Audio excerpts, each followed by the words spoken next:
Well, good evening and welcome to Tucker Carlson Tonight. Since other networks are determined to ignore it, we open tonight with more coverage of the horrific alleged rape in Rockville, Maryland.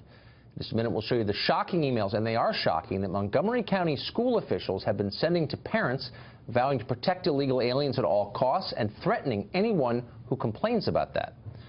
But first tonight, police say they have ample evidence that the accused illegal immigrants Henry Sanchez Milan and Jose Montano are guilty. But Sanchez now has a squad of lawyers saying that he is, in fact, innocent. Watch. Well, you know, it just seems that the physical evidence is not there. There's no scratches, there's no bruises, there's no injuries like that. There's physical evidence of both a rape and sex assault, yes. She's absolutely adamant that she did not want this to happen whatsoever at all. Well, David Moise is an attorney, a partner at the firm representing Sanchez Milan, and he joins us tonight. Mr. Moise, thanks a lot for coming on. Thank you, Tucker. There are reports that you all plan to argue at your firm that the rape was, in fact, consensual. Two men, one of them a legal adult at 18, the other 17, and a 14-year-old girl in a high school bathroom. How could that in any sense be consensual? Well, Tucker, this is an ongoing case. This has just happened last Friday. And yes, the preliminary indications we have was this was a consensual encounter, not a rape in any sense. Between two guys, 17 and 18, and a 14-year-old girl in a high school bathroom. I mean, you'll pardon me if I seem astonished that you would be bold enough to assert something like that. That seems insane. It certainly seems horrible that that would occur in our schools, even consensual. It seems like something that we wouldn't want in our community. But that doesn't have anything to do with whether or not it was forced or coerced or in any way illegal.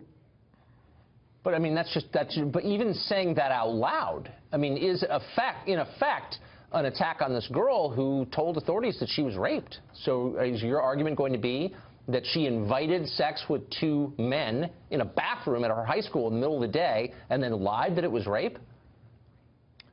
Tucker, I think what you're going to find is as this case goes on, there is a lot more evidence that will come out. And all of us involved are ethically constrained from discussing details. But this case will go through the course, and the system will have evidence that comes out. It's not just what has been the initial sensational headline. So I mean, you're a partner in a real law firm. You weren't assigned this case. You apparently took it voluntarily. Why did you do that, and who's paying for the defense of this guy you're representing? Well, I don't know that I'm going to get into details of who. His family retained us. His father is in this country and hired us to do this case. And this is what we do. We represent people who've been accused of crimes. It's what our nation has done since its founding. But why wouldn't you, quote, get into details of who's paying you? Why not? I'm bound by many ethical considerations, such as what I've been told by my client, what I know about the case that cannot be made public. And so I've got larger responsibilities to my job and my license and my practice and my client that I can't talk about everything. So this kid was facing deportation. If he's found innocent, if you get him off on these charges, will you continue to take up his case to keep him in the United States? You know, I don't do immigration law. We have attorneys at our firm that do. My understanding is that this young man will face deportation even if exonerated from what the accusations are. What do you think of that? I think that's a larger issue that I'm not hired or paid to talk about. But I can tell you that the focus right now as an attorney and as a human being is on making sure that our children are protected, making sure that the bottom line of this story is found out, the truth, one way or another. So be honest, would you be comfortable having your 14-year-old girl in class with this guy? I have two children. I live in Montgomery County. They're young children. They're not in school yet. But I want nothing but safety for my children, their friends, my family, and everyone in my community. Right. Well, okay, we all do, but that's not answering the question. This specific guy, your client, would you feel comfortable having a loved one go to school with him? I don't know him.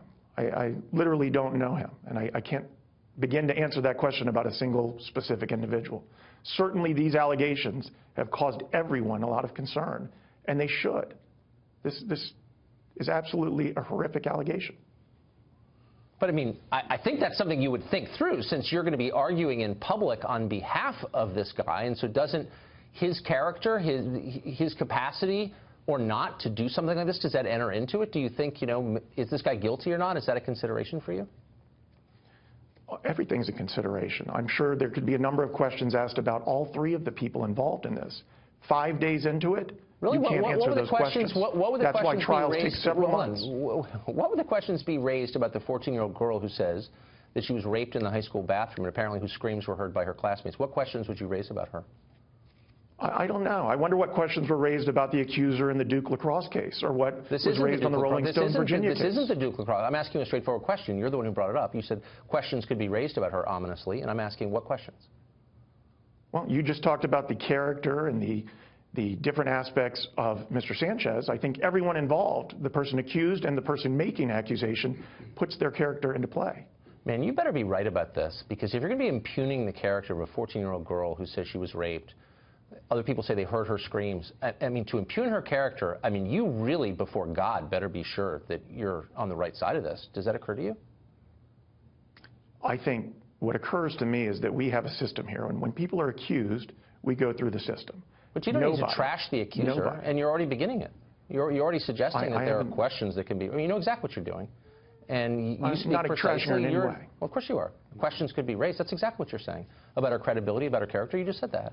And my only point to you is, have you thought through the moral consequences? And I know you play a role, and I'm glad defense lawyers exist. But before you say something like that, do you think, man, I'm kind of putting my soul on the line here a little bit before doing something like that? Do you have those thoughts to yourself?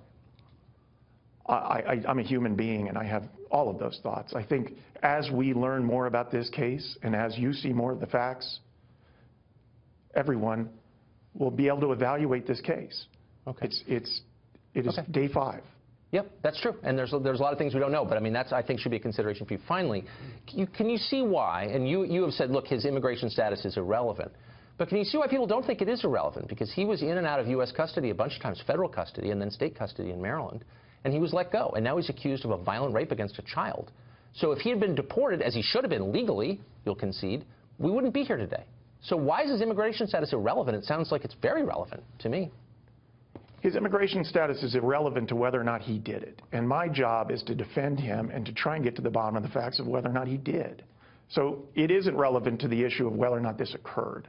And that is exactly my point in that answer. Well, I mean, but he wouldn't have been in the school. He wouldn't have been accused. He wouldn't have retained you. The girl wouldn't have questions raised about her character if he hadn't been here, right? Right. This also isn't the first sexual assault case where I've ever been hired for. And many of them are citizens, natural-born citizens. Right. So it's not an issue of whether or not people committing these crimes are immigrants. It's whether or not these crimes are being committed. Well, people who already have broken a crime and shouldn't be here in the first place wouldn't have committed the crime if they weren't here. But maybe that's too obvious. Mr. Reeves, thanks a lot for joining us tonight. Absolutely. Thank you, Tucker.